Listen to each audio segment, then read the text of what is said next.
spektakël. Absolutisht ndoj mendimin, e diri që edhe në raportin e dashit para një vjetë ka pas një konstatim se qeveria ekziston pra korrupsioni galopant qeveritar në qeverinë Kurti dhe kjo domethënë nuk është sekret publik. Konsiderojmë që prokuroria speciale jo vetëm në Ministrinë e Policisë, po ka punë në të gjitha ministritë, sepse i gjithë krimi dhe korrupsioni është zhvilluar prapa perdes krijuar nga Albin Kurti, kënaqëse për moral politik dhe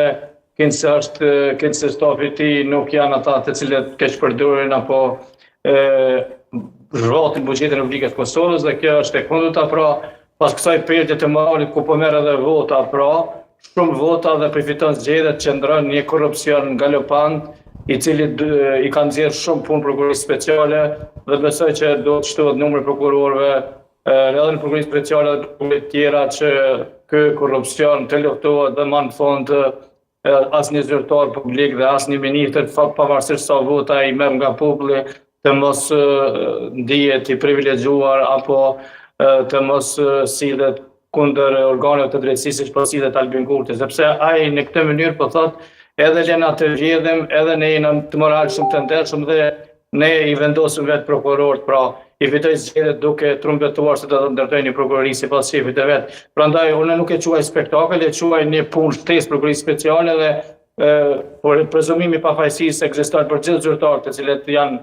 në hetim dhe i uroj shumë sukses prokurorisë speciale dhe gjykatës që në fundit ta di edhe publiki se a kemi të bëjmë me korrupsion apo s'kemi të bëjmë, dihen veprat penale, keqpërdorimi me subvencione,